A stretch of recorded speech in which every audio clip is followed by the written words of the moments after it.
তুমি তাকে কতটা ভালোবাসো? কুত্তা যেমন ভালোবাসে মরা গরুর হাড্ডি রে, তেমন ভালোবাসিলে রে। কাউয়া যেমন ভালোবাসে ডাস্টবিনের ওই ময়লা রে, তেমন ভালোবাসি তোমারে। তার মানে এই গানটার মানে হলো তুই একটা কুত্তা আর কয়েকদিন পর পর লাইনে চুষতে আসুস, না মানে আর কি হাড্ডে চুষতে আসুস। তোবা না মানে এই দুইটা যে লিমিট ছাড়া বোধাই, এদের গান শুনলেই বোঝা যায়। অ্যাকচুয়ালি কিছুক্ষণ আগে রাজি ছিলাম না, কিন্তু বাস্তবে দেখার পর মানে সাকিব খান যে এত সুন্দর, মানে সিরিয়াসলি না দেখলে বুঝতাম না। এটা দেখার পর ক্রাশ খেয়ে গিয়েছি, এখন আমরা রাজি। সাকিব খান 2টা কেন 10টা বিয়ে করলো, আমরা রাজি। মানে আমরাও যদি এটা সুযোগ পেয়ে অবশ্য করবো, আমরা দুজন একসাথে বিয়ে করবো। দুজন কি একসঙ্গে থাকতে পারবেন? কষ্ট হবে না? আসলে আমাদের এই আপু দুইটা যে লিমিট ছাড়া বোধাই, এদের দেখলেই বোঝা যায়। যাই হোক, এদের বার্থ সার্টিফিকেট চেক করা উচিত, এদের বাপের নাম ঠিক আছে কিনা। আর অন্যদিকে সাকিব খান যদি সুন্দর নাও হয়, তাহলেও সাকিব খানের টাকার ব্যাগটা কিন্তু অনেক সুন্দর। নাম্বারে পরিচয় থেকে প্রেম, কিছুদিন পর দুজন ঢাকায় দেখা করেন। এরপর সম্পর্ক আরো গাঢ় হয়েছে। একাধিকবার দুজনের দেখা হয়েছে বিভিন্ন জায়গায়, জড়িয়েছেন শারীরিক সম্পর্কে। সবশেষ গত 6 মে দেখা করে শারীরিক সম্পর্কে জড়ানোর পর প্রেমিকাকে রেল স্টেশনে রেখে পালিয়ে যায় প্রেমিক।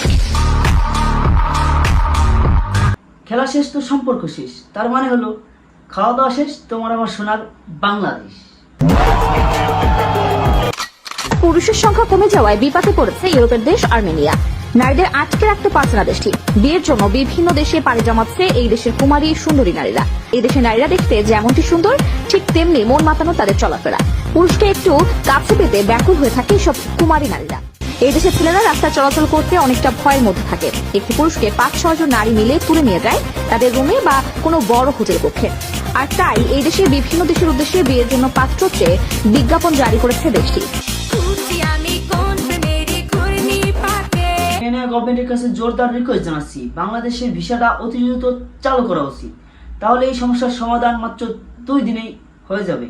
আর আপনার উদ্দেশ্যে বলতেছি, আপনার যদি আর্মেনিয়া যাওয়ার সুযোগ থাকে, তাহলে কি আপনি কি যেতে ইচ্ছুক কিনা অবশ্যই কমেন্ট বক্সে জানা যাবে। আলহামদুলিল্লাহ, প্রত্যাশিত রেজাল্ট আমি অর্জন করতে পেরেছি, মা বাবাকে খুশি করতে পেরেছি, তো অনেক ভালো লাগছে আলহামদুলিল্লাহ। বেশি কার ক্রেডিট আসলে লাইক একজনকে দেয়া যাবে না।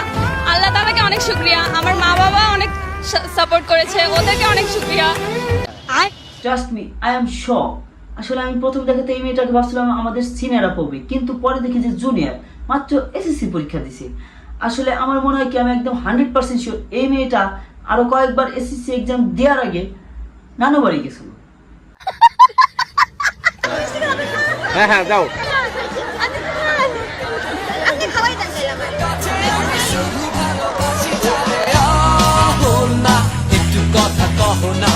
আন্টির যতই জোরাজোরি করো না কেন, আন্টি মিষ্টি খাবে না। আর এদিক দিয়ে আমরা যে এতক্ষণ ধরে হা করে বসে আছি, ওইদিকে তোমার কোনো খেয়ালই নেই।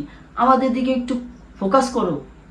এই যে ভাই, এখন কিন্তু মোটেও এই কথা বললেন না যে এমন জোর করে মিষ্টি খাওয়ানোর জন্য হলেও মায়ের একটা পুত্রবধূ দরকার। আমার নাম শিফা। শিফা, তুমি বাংলাদেশের কোথাকার মেয়ে? আমার বাসা মুন্সিগঞ্জ। ও মুন্সিগঞ্জের মেয়ে? ওরে বাবা, মুন্সিগঞ্জের মেয়ে এত সুন্দর। শিফা, তোমার বয়স কত? আমার বয়স 19।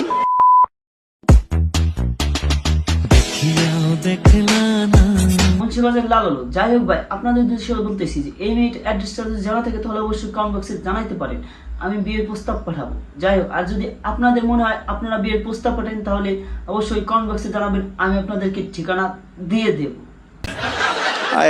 পজিশনে খেলি, আমি জানি না আমি কোন পজিশনে খেলি।